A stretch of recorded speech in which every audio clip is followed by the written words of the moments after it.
Hello, everyone. I'm Dennis Prager. This is the Fireside Chat. I'm expecting some musical fanfare at this moment, and nothing's happening. Number 275. Now, you will note that Snoopy has replaced Otto today, and there's nothing I can do about it. Otto is actually lying at the foot of the camera. You cannot see him. But I'm proud of Snoopy for stepping up when needed. So, welcome to this Fireside Chat. It's my chance to think aloud spontaneously what's on my mind and what's in my heart, and then take your questions sent in from various parts of the world.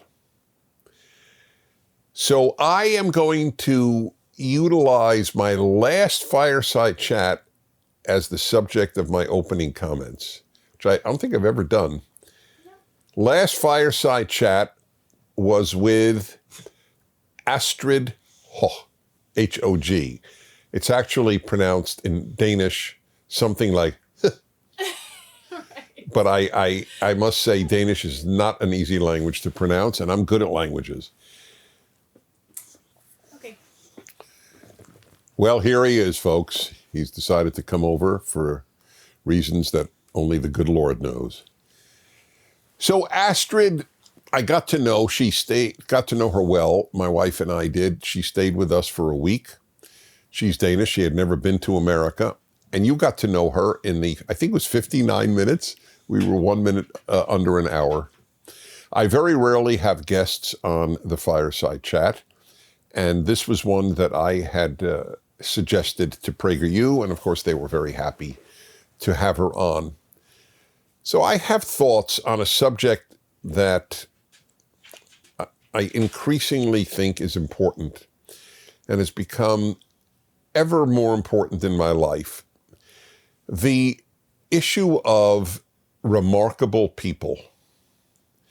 So I'm going to tell you of a Jewish legend that I heard when I was very young, and I thought it's sweet, but it didn't make any sense to me because it on the face of it, it's not fully rational, but it's actually very profound.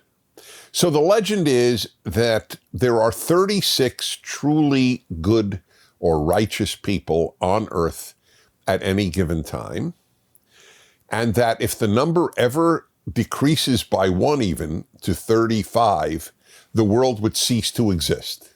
That's the legend. It sounds funny, but it's not funny. The idea that the world continues because of a handful of particularly good people, I buy that. The number is not the issue. Obviously, there are more than 36 at any time. There are 8 billion people.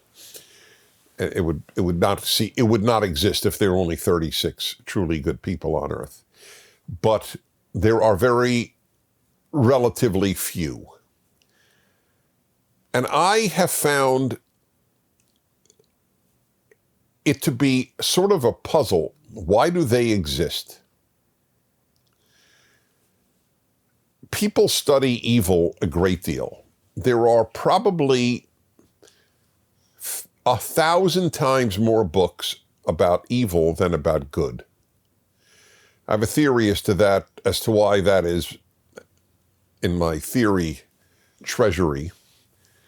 And that is because people have come to believe that people are basically good, they think of evil as really an aberration and it needs to be explained. But if you are realistic and understand that human nature is not basically good, and I'm not saying it's evil, but not basically good, then the riddle is not why are there evil people? The greater riddle is why are there particularly good people? I had an author on my radio show just this past week who has written a book about non-Jews who hid or otherwise rescued Jews during the Holocaust in Europe. Now, you have to understand, if you're a non-Jew and you do that, in some cases, certainly in Poland, you risk your life. The Nazis did, in fact, kill people who were, not everyone, they didn't catch everyone, but in Poland at least, they did kill anyone they found who was hiding a Jew. They often killed their entire family. But even if they weren't killed, you were severely punished if you hid a Jew anywhere or almost anywhere in Europe. Now remember, these people are risking their lives, or at least their liberty to the extent that they had any. They're risking perhaps their family, risking their livelihoods for people they don't know and for people of a different quote-unquote group.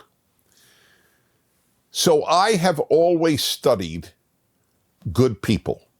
It has always been a preoccupation of mine because I hate evil and I have devoted my life to fighting it. That is one of the ways I see my life when I look back on it, and I always wanted to do that. But I know that the more important question is not why are there evil people, that's important, but why are there really good people? It takes so much to be a good person. You need wisdom. You need, in addition to wisdom, you need courage. Courage is extremely rare. You can't be good without wisdom, and you can't be good without courage. You need both. Maybe you need even more than that. You need a level head. You have to think clearly. There are a lot of things that have to go right with you. Why do such people exist? And it's a very tough issue, but it's the most important issue in life. I've said this all of my life. I don't know if I've made any headway. I admit it. The most important question in the world is, how do you make good people? Everything else is number 2, or number 3, or 4, or 5, or 6, but is not tied for number 1. How do you make good people? We are not absorbed in that at all in our society, whether it is America or any other modern society. It's not what absorbs society at this time. Parents, for example, they don't think, how do I make a good child? How do I make a good adult, really? They think, how do I make a good student? How do I make a successful young person? That's what they think about, or perhaps even a good athlete, or famous. A lot of people live through their children. That's a great subject for me to talk about as well once here at the Fireside Chat. Living through your children, very bad idea. It's bad for them and bad for you and bad for society. Other than that, it's not that bad. I'd like to remind you that if you're watching this on social media, the rest of the Fireside Chat and all the Fireside Chats are available at PragerU.com.